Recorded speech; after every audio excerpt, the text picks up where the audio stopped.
You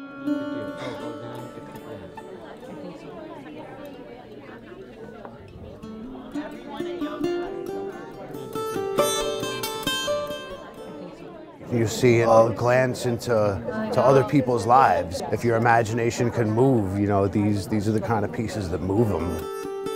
Elisabeth Smolarz is an artist in residence at Guttenberg Arts in Guttenberg, New Jersey. She's working on a town-wide portrait called the Encyclopedia of Things.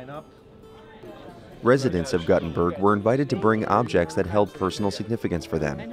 Elisabeth used these to create a collection of distinct portraits. Together, they build a composite sketch of the town. Guttenberg, it's one of the smallest towns in the country. It's one of the most densely populated, too. It's about 2 blocks wide by about 10 blocks long. Guttenberg is located atop the Hudson Palisades. This tiny city is nestled between the towns of North Bergen and West New York, across the Hudson River from Midtown Manhattan. So we met Elisabeth in I believe it was the summer of 2015, and we just hit it off immediately. We get roughly anywhere from 200 to 300 applicants each year. So when Elisabeth came in to interview, we just fell in love with the project, and we thought it was a perfect fit. I realized that we all have these objects, and then I looked at mine, and as I was gathering them together and started to arrange them, I realized that they built this really very quiet but very powerful still life. Then I started asking people to gather their objects and arranging them for me.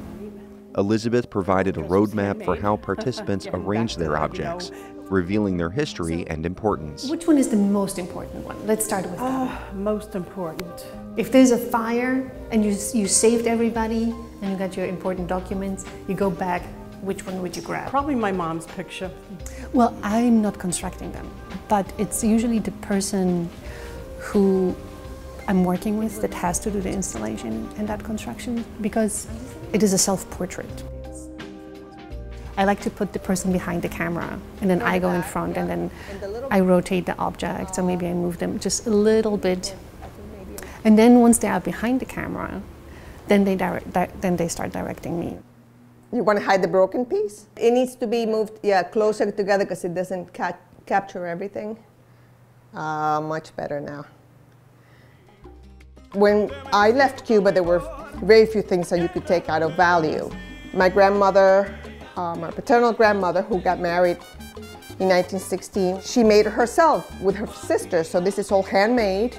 It represents to me the past, my tradition that came with Cuba, and there's also an emotional connection because she was my beloved grandmother. When my wife and I got married 50 years ago, in January, we bought an old Jaguar that we had restored, and that became kind of the legacy of our lives, that car, no matter what happened, the car was always there. So she mounted all my artifacts in that on the car when she photographed.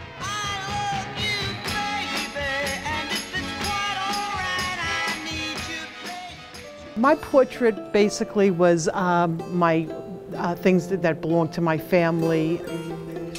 The rolling pins, I love to cook, and every time I use them, that's my connection to my past. I think now I can say that what is really important is that the language of these objects is universal.